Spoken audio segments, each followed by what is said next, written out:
अर्जुन ने एक दिन सपना देखा, एक रात को सपना देखा, एक गाय ने बछड़े को चाटना शुरू किया। गाय बछड़े को चाटती है जब जन्म लेता है, तो गाय ने चाटना शुरू किया। इतना चाटा कि बछड़े का पूरा शरीर लहू लुहान हो गया, लहू रक्त गिरने लगा।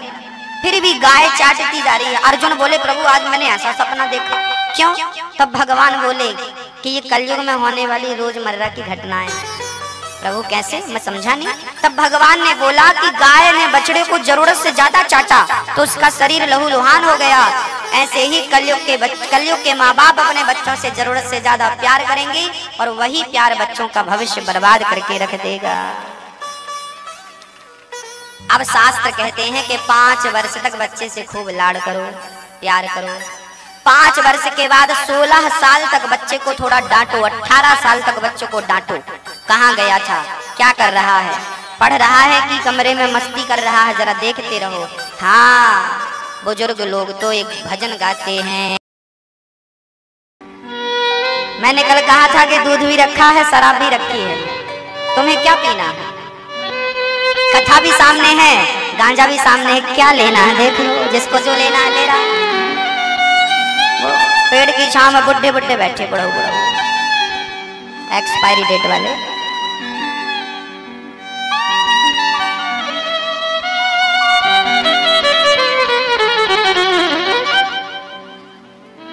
ये ओले हैं, खुद भी नष्ट होंगे, अपने परिवार के सुख चैन को भी नष्ट करेंगे।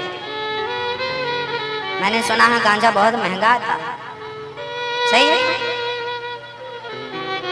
सुना तो है, भगवान जाने। उतने पैसे से बच्चों की थोड़ा थोड़ा बचाएंगे तो अच्छे स्कूल में पढ़ाई हो सकती है, घर के रोजमर्रा के जो खर्चे हैं वो हो सकते हैं, आपका जीवन खुशहाल हो सकता है, सादा जीवन जी सकते हो, आनंद के सब, बिना टेंशन बिना चिंता के, नशा मुक्त हो जाओ तो, और नहीं तो फिर धुंधवाते रहो। चाहे भाई कितना दुश्मन हो, उसे राज छिपाना ना चाहिए। चाहे पत्नी कितनी प्यारी हो, उसे राज बताना ना चाहिए। जिस भजन में राम का नाम न हो, उस भजन को गाना ना चाहिए। तो मैया जी भैया जी बच्चों को क्या देकर जाओगे अब मरने के पहले? घर में कोई आए तो प्रणाम। अच्छा, अपने बच्चों से घर पे झाड़ू भी लगवाया करो, अपने बच्चों से घर के बर्तन भी मंजवाया करो। और ये कब करो? अब कोई अब 20 साल के छोरा से का बेटा बर्तन मांग, वो नहीं मांगेगा। लड़कपन से आदत बनवाओ। हमसे तो झाड़ू लगाना आता है, हमको तो बर्तन मांजना भी आता है, हम तो 50 लोगों का भोजन भी बना सकते हैं 2 घंटे के भीतर। आपके लिए कभी हो तो बोलना, हम बनाएंगे आपके लिए। हम आपको भोजन बना के भी खिला सकते हैं, हम अपने घर पे झाड़ू भी लगाते हैं, हम पानी भी भर लेते हैं नल से जाकर हैंडपंप से, बिना लज्जा के बिना शर्म के। सब्जी भी खरीद लाते हैं, छोटे से छोटा सुई में धागा भी डाल लेते हैं। छोटे से छोटा काम करने की ताकत है। बड़े बनने के बाद ना अक्सर लोग छोटा बनना नहीं चाहते, अरे मैं तो बड़ा हो गया। नहीं, जमीन से पक्षी कितना भी आकाश में उड़ ले, आना तो जमीन में। इसलिए अपनी जमीन ना छोड़ो, अपनी मिट्टी ना छोड़ो, अपनी औकात मत भूलो कि आपकी औकात क्या थी, आज बदल गई। इसका अर्थ ये नहीं कि तुम अपने वो पुराने दिन भूल जाओ। समय अच्छा आ जाए अच्छी बात है, पर वो समय ना भूलो जिस समय से तुम निकल के आए, उसको याद रखो। हाँ? बच्चों को झाड़ू लगाना इसलिए सिखाओ ताकि बच्चों को पता चले कि झाड़ू लगाने में भी कितनी ताकत लगती है, कितनी मेहनत लगती है, ताकि वो माँ की उस पीड़ा को समझ सकें, कचरा ना फैलाएं। क्योंकि माँ झाड़ू लगाते और ये नालायक कचरा फैला देते, तो कम से कम उन्हें ये तो पता लगे कि झाड़ू लगाना क्या होता। कम से कम वो जरूरत से ज्यादा बर्तन तो ना फैलाएं, उन्हें पता तो चले कि मांजने में भी तकलीफ होती है, तो बर्तन भी मजवाओ बच्चों से। ये संस्कार है, यही तो संस्कार है। घर पे कोई आए तो उनका अभिवादन करना बचपन में सिखाओ। बेटा कोई आए तो हाथ जोड़ के उनका भी पाँव छूना चाहिए। गिलास में पानी भर के लाओ, कितना पानी भरो, गिलास पूरी भर के देना चाहिए कि थोड़ी कम भर के पूरी गिलास भर के नहीं देना चाहिए। गिलास थोड़ी कम से कम आधा इंच खाली होनी चाहिए। हाँ, कोई घर पे दूध, हमारी माताएं कई बार हम जाते हैं, हमारी माताएं दूध लाती हैं, महाराज जी दूध पी लो। और दूध कैसा लाती है जानते हो? बिल्कुल उबलता हुआ दूध गिलास में डाली, लिया महाराज पियो। अक्कल है कि पानी नहीं दिया? ऐसा दूध कोई पीता है? ये सारी चीजें, छोटी छोटी चीज हमने सब सीखा है। ये सारी चीजें, ये कॉमन सेंस है। क्या हो सकता है, क्या ये भी तो होना चाहिए जीवन में। हाँ,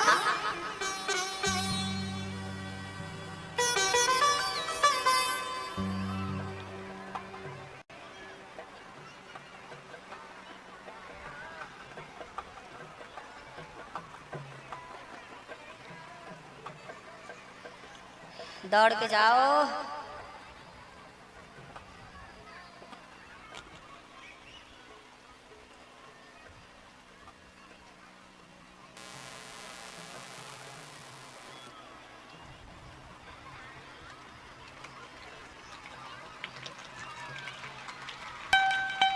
नाथ नारायण वासुदेव। बोलिए राधा कृष्ण भगवान की जय हो। एक पिताजी मरने लगे तो उन्होंने अपने बच्चों, उनके 2 बच्चे थे, दोनों को बुलाया और मरते समय पिताजी ने कहा, बेटा ये वाला खेत तुम्हारा, ये वाला खेत तुम्हारा, ये वाला बंगला तुम्हारा, ये वाला बंगला तुम्हारा। और उनके पास ना एक माला थी, जो माला जपते थे, तो एक माला थी और लड्डू गोपाल जी थे छोटे से, तो वो लाए पिताजी और माला बड़े बेटे को दे दिए, लड्डू गोपाल जी छोटे बेटे को दे दिए और कह दिया कि बेटा मैं साल में, मैं महीने में एक बार वृंदावन जाता था बिहारी जी का दर्शन करने, प्रॉपर्टी दे रहा हूँ, बंगले दे रहा हूँ, बैंक बैलेंस दे के जा रहा हूँ, मैं अपनी यात्रा तुम्हें देकर जा रहा हूँ। तुम्हारा बाप महीने में एक बार वृंदावन जाता था, अब तुम दोनों को जाया करो, तुम दोनों दर्शन किया करो। अब मैं अपनी यात्रा तुम्हें, अपनी माला तुम्हें, अपनी भक्ति तुम्हें देकर जा रहा हूँ, इसे तुम बढ़ाओ। अब बच्चे को ये नहीं देते हम लोग, बाकी दे के चले जाते हैं। अधूरा काम करोगे तो क्या मिलेगा, पूरा करो। बाली मरने लगा तो मरते समय बाली ने अंगद का हाथ राम जी के हाथ में रख दिया। पिता का कर्तव्य है कि वो मरने के पहले अपने पुत्र को भगवान के चरणों में लगा करके जाए, भगवान से जोड़ करके जाए, क्योंकि ईश्वर से और संस्कारों से जुड़ा रहेगा तो उसे जीवन में कोई तकलीफ आने वाली नहीं। और संस्कारहीन हुआ तो फिर क्या होगा, कुछ नहीं। हाँ, बोलो राधे राधे। इसलिए एक सर्कस था, उस सर्कस में 12 शेर थे। केंद्र सरकार ने कहा कि चलो भाई, सर्कस में तुम शेरों को टॉर्चर करते हो, अब ये शेर जंगल में छोड़ दो। सर्कस के मालिक ने सारे शेर ट्रक में भरे और बड़े घने जंगल में जाकर छोड़ दिया। पर उन शेरों पर ना निगरानी रखी गई, क्या कर रहे हैं वो शेर, कहां जा रहे हैं वो शेर। 15 दिन बाद पता चला कि उन 12 शेरों में 8 शेरों को जंगली कुत्तों ने मार करके खा लिया। शेर का शिकार किसने कर लिया? मां, कुत्तों ने कर लिया। अब इस पर रिसर्च हुआ कि भाई कुत्ते शेर को कैसे मार गए, तो पता चला कि ये सर्कस के शेर थे, बने बनाए मांस को खाने के आदी हो गए थे। ये शिकार करना अर्थात अपना टैलेंट भूल चुके थे, शिकार करके मांस खाना भूल गए थे और मालिक के टुकड़ों पर निर्भर हो चुके थे। तो कुत्तों ने सोचा कि भूखे तो हम मर ही रहे हैं, शेरों को मारे। कुत्तों ने प्रयास किया तो शेर को मार लिया, खा लिया। तो जब आप अपने बच्चों को बहुत प्रॉपर्टी, बहुत बैंक बैलेंस, बहुत संपत्ति देकर जाते हैं तो आप अपने बच्चों को सर्कस का शेर बना करके जाते हैं, जो अपने कमा के खाने का टैलेंट भूल जाते हैं और बाप की संपत्ति पर निर्भर हो जाते हैं। तो ऐसे बच्चों को तो हम तो कहते हैं कि बाप का धन नहीं लेना चाहिए। शास्त्र कहते हैं उत्तमम स्वाजितम वित्तम खुद का कमाया धन सबसे उत्तम होता है मेरे भाई। 2 पैसे खुद कमाओ और अपने खर्चे खुद की कमाई से करो। अपनी पत्नी को, अपने बच्चों को, अपने माँ बाप को खुद की कमाई की रोटी खिलाओ। हम कमा रहे हैं, मेहनत कर रहे हैं। खुद का कमाया धन सबसे उत्तम है। पिता का धन मध्यम होता है। जो तुम पिता के धन के लिए लड़ते मरते हो ना, नालायक बच्चे हैं वो। बाप के धन पे तुम खुद नहीं कमा सकते, पिता के धन के पीछे पड़े हो, अपना खुद कमाओ। नालायक बच्चे क्या करें? बाप की संपत्ति नहीं लेना चाहिए। बाप दे बेटा ले लो। बेटे को इतना काबिल बनाना मेरी माँ, मेरे भाई, कि तुम्हारी संपत्ति पर पुत्र की नजर ना हो, तुमसे ज्यादा वो अपनी संपत्ति अपनी मेहनत से बना सके। इतना योग्य बनाना बच्चों को, ताकि आपका बेटा कहे कि पिताजी अपनी संपत्ति गरीबों में दे दो, जरूरतमंदों को दे दो, हम तो आपसे ज्यादा संपत्ति कमाने की क्षमता रखते हैं। ये समझदारी यदि भारत के बच्चों को आपने दे दी, अपने बच्चों को, तो आप जीत गए। आपने ऐसे बच्चे जन्म दिए हैं, तब तो आपका पिता होना सार्थक। और बाप की संपत्ति पे मर रहे। उत्तमम स्वाजितम वित्तम मध्यमम पितुरर्जितम अधमम भ्रातृवित्तम च। भाई का धन तो अधम होता है मेरे भाई। भाई का धन नहीं लेना चाहिए, पड़ोसी का धन नहीं लेना चाहिए। गिरा हुआ हमें 1 किलो 2 किलो 10 किलो सोना मिल जाए रास्ते में, तो हमें सोना ले जाके सही जगह पर जिसका था उसे देना चाहिए। उस सोने पर अपनी नीयत नहीं डुलाना चाहिए। हाँ, क्योंकि हम में काबिलियत होगी तो हम खुद कमा के खा लेंगे, और नहीं होगी तो मिल भी जाएगा तो क्या हो जाएगा। भारत में तो क्या कहें, यहाँ तो चप्पल भी नहीं बचती सोना चांदी की, क्या कहें। इतने कम संस्कार दिए आप लोग, चप्पल तक चुरा लेते हैं लोग। ये संस्कार की बात है। वैसे अब भारत समझदार होने लगा है, समृद्धवान हो गया है, बस थोड़ी सी त्रुटियां रह गई हैं, वो और पूरी कर लो। एक जवान 22 साल का 23 साल का लड़का 4 व्हीलर में बैठा था गाड़ी। महाराज जी आओ, गाड़ी आई है। नहीं, आप बैठो गाड़ी पे। हमने कहा ड्राइवर साहब ठीक हो? ओ महाराज जी हम ड्राइवर नहीं है, गाड़ी के मालिक हैं। हमने कहा मालिक हो? अच्छा, ये गाड़ी किसकी है? बोले हमारी। हमने कहा कहाँ से आई? बोले ससुर जी ने दी। हमने कहा तब तो हम ठीक कह रहे हैं, तुम ड्राइवर। भाई गाड़ी तुम्हारे ससुर की, दहेज में तुम्हें मिली।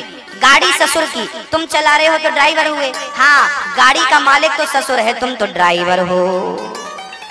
कई लोग इतने नालायक होते हैं, मंडप के नीचे इतना बड़ा मुंह फाड़ते हैं, हमें गाड़ी चाहिए। इनको मारना चाहिए बांध के, मिर्ची का धुआं तो उल्टा लटका। गाड़ी में बैठने की शौक है तो काम करो भाई, कमाओ, कर्म करो। मुंह फाड़ दिया। आपकी नाकामी, ऐसा नालायक बेटा पैदा किया, बताओ। इसको डूब के मर जाना चाहिए। दूसरों के सामने मुंह फाड़ता है। अरे हमें जो जरूरत है ना, हम अपने टैलेंट, अपनी योग्यता, अपनी काबिलियत से वो जरूरत पूरी कराएं, ना कि किसी के सामने गिड़गिड़ाना पड़े। बच्चों को कम से कम इतना संस्कार तो दो कि उन्हें दहेज ना मांगना पड़े।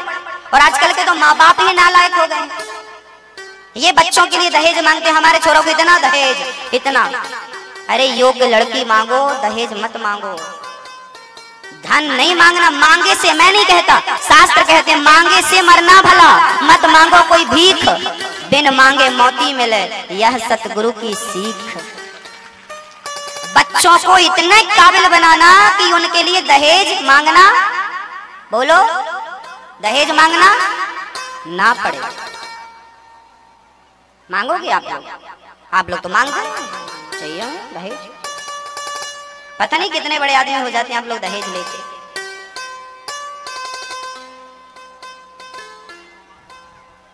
आप लोगों की नाकामी ही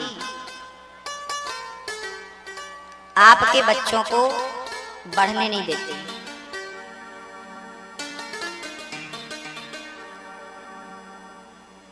गर्गाचार्य जी ने नामकरण किया, गर्गः पुरोहितो राजन यदो नाम सुमहातपः, ब्रजम जगाम नंदस्य वसुदेव प्रचोदितः,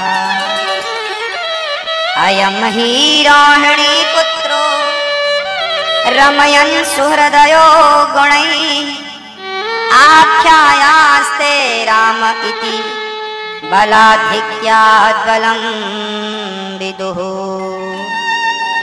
रोहिणी, ये जो आपका पुत्र है, यशोदा की गोद में इसका नाम होगा राम, बल अधिक होने के कारण लोग कहेंगे बलराम। और यशोदा ये आपका पुत्र है, रोहिणी की गोद में इसका नाम होगा शुक्लो रक्तस्तथा पीतः इदानीं कृष्णतांगतः, इसका नाम होगा कृष्ण।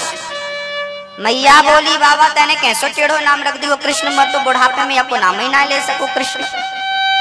क्या मैं आपको कन्वा कह सकूं, कन्हैया कन्वा कह सकूं मैं बाबा आपको? वसुदेव जी गर्गाचार्य जी बोले मैया या के हजारों नाम होंगे, जो मन पड़े सो लीजो।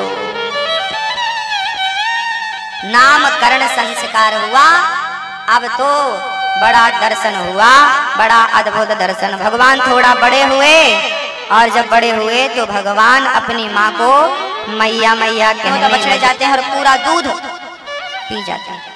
अर्थात गोपियां कहना चाहती हैं कि बछड़े तो खूंटे से बंधे थे, तेरे लाला ने आज समय में खोल दिया, अर्थात हम लोग संसार के खूंटे से बंधे हैं। वो चाहेगा तो ही संसार से बंधन से मुक्त करेगा और संसार के खूंटे से खोलेगा।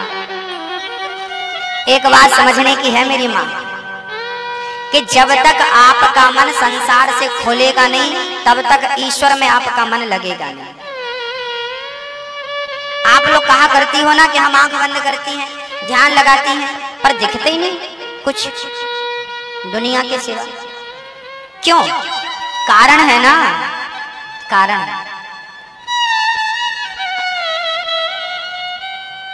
कारण सिर्फ इतना है कि आपने अपने आप को संसार से बांध रखा,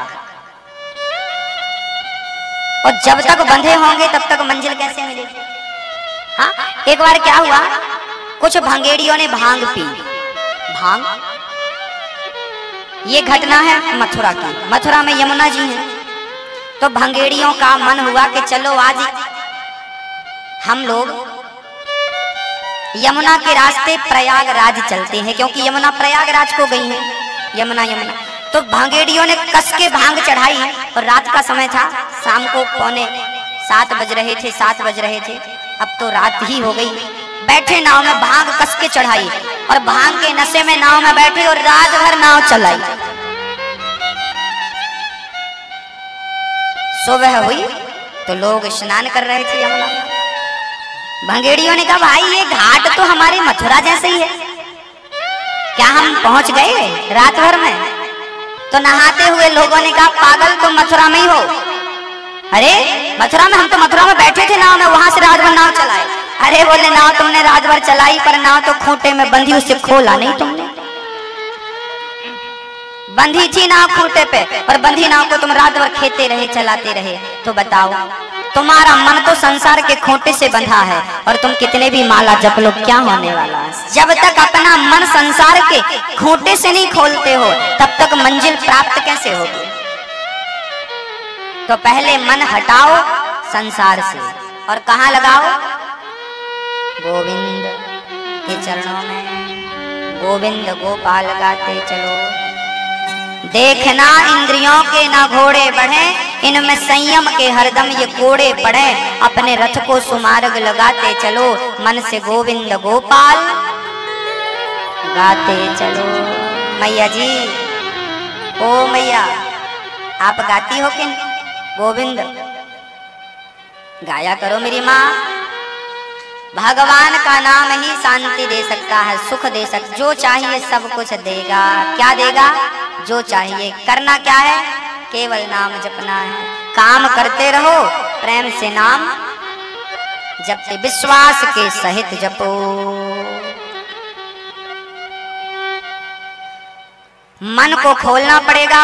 गोपियां कहने लगी मैया तेरा लाला एक दिन घर पे आया और बोला कि सखियों मक्खन निकालो, बड़े बड़े साधु संत अयोध्या से, काशी से, इलाहा प्रयागराज से आए हैं, निकालो।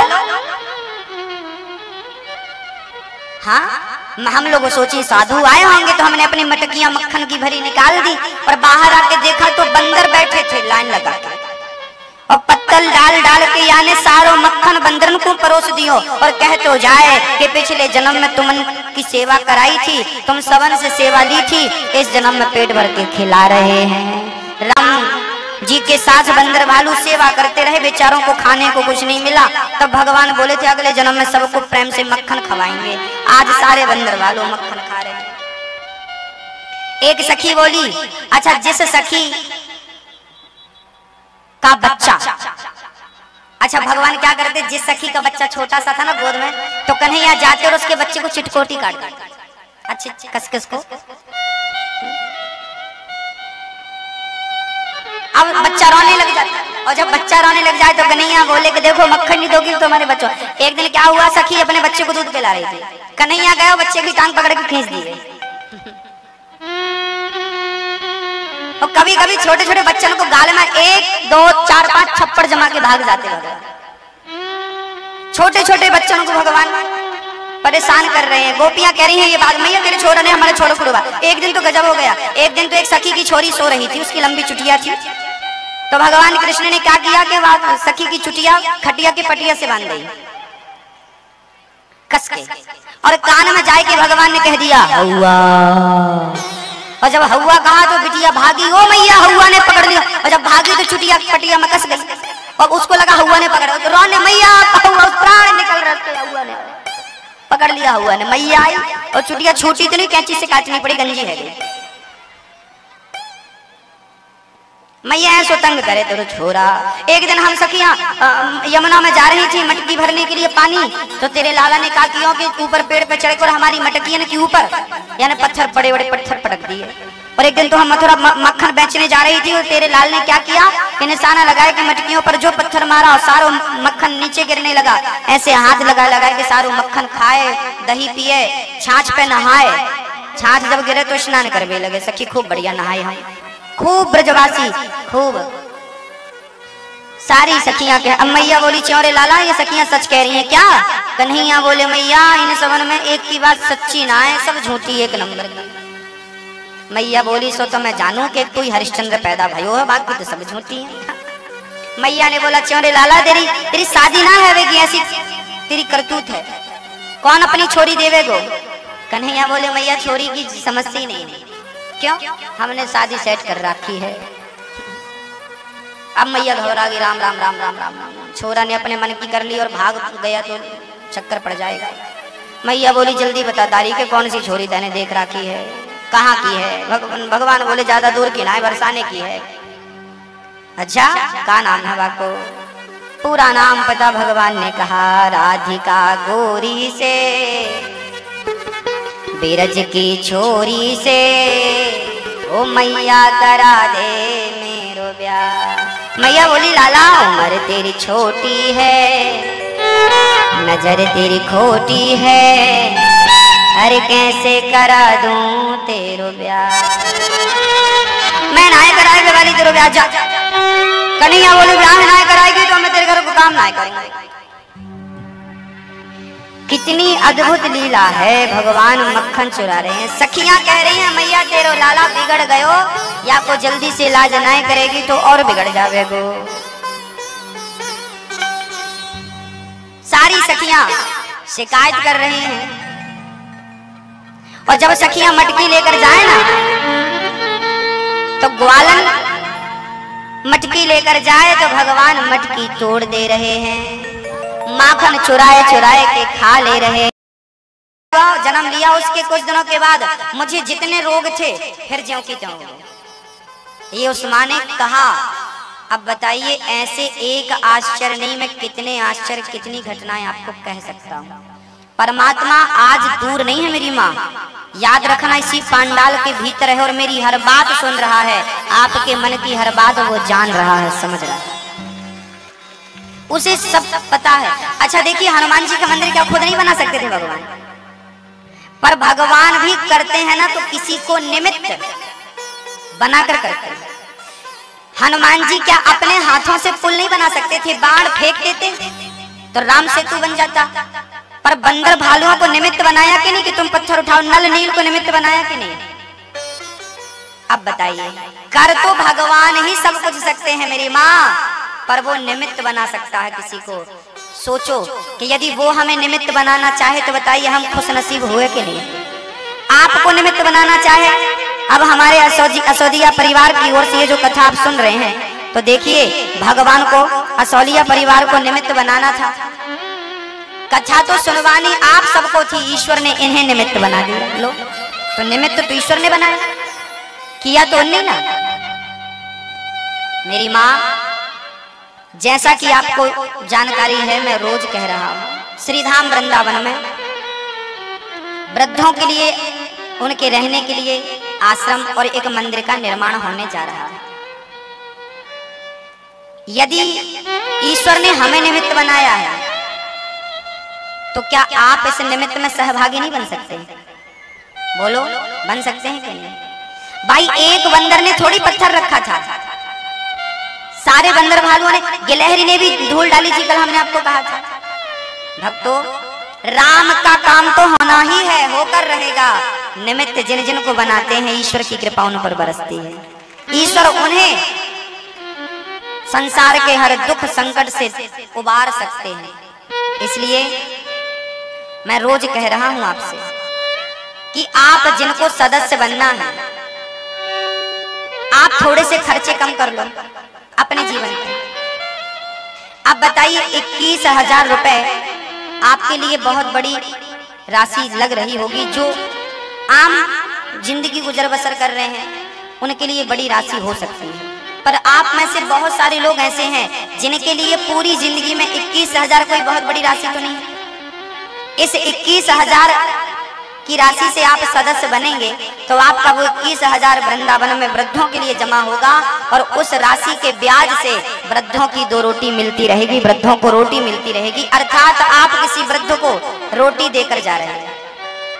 तो क्या आप नहीं चाहते कि मेरी ओर से किसी एक माँ को भरपेट रोटी मिलती रहे?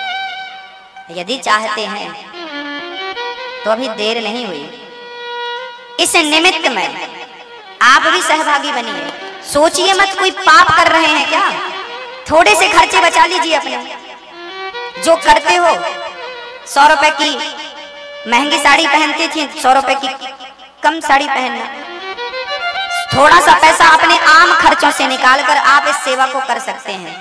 और मेरी माँ, मैं आपको कहूंगा कि यदि आपने इन माँ बाप की सेवा की, इन वृद्धों का सहयोग किया, तो आपके बच्चे इतने संस्कारी होंगे ईश्वर की कृपा से कि वो आपका इस प्रकार ख्याल रखेंगे कि जैसे श्रवण ने अपने माँ बाप का ख्याल रखा। बच्चों को संस्कार यही तो है। धन से दोनों काम होते हैं, या तो धर्म होगा या तो अधर्म होगा। पैसे से दूध भी मिलता है, पैसे से शराब भी मिलती है, क्या खरीदना। तो मेरी माँ, आज हमारे भैया श्री महेश पथरिया ठेकेदार हैं, पीथमपुर श्री कृष्णा कॉलोनी से हैं। आप हमारे आजीवन सदस्य बन रहे हैं। सेवा पहुंचा करके जोरदार तालियां बजाएं हमारे भैया श्री महेश पथरिया ठेकेदार जी के लिए। खड़े हो जाएं आप, इनको आशीर्वाद दीजिए कि भगवान इनकी हर इच्छाएं पूरी करें। इन्होंने हमारी आजीवन सदस्यता स्वीकार की है, और ये सेवा दे करके, ये बहुत बड़े आदमी नहीं है, पर थोड़ी थोड़ी सेवा आप चाहेंगे तो हो जाएगी, क्योंकि आपके सहयोग की जरूरत है उन वृद्धों को, जिन वृद्धों को उनके बच्चों ने रोटी देनी बंद कर दिया है, सम्मान करना बंद कर दिया है, दर दर की ठोकर खा रहे हैं। मैं ये नहीं कहता कि आप बड़ी सेवाएं दें, आप 1000 रुपए देने के योग्य हैं, 10,000 देने के योग्य हैं। आप 5 वर्ष के सदस्य बनिए, 11 वर्ष के सदस्य बनिए, 1,000 रुपए हर महीने देने का संकल्प कीजिए, ताकि आपकी सेवा से व्रत। अच्छा बताइए, आपके घर पे कितने लोग हैं? कितने लोग हैं? आम घर में आम व्यक्ति के यहाँ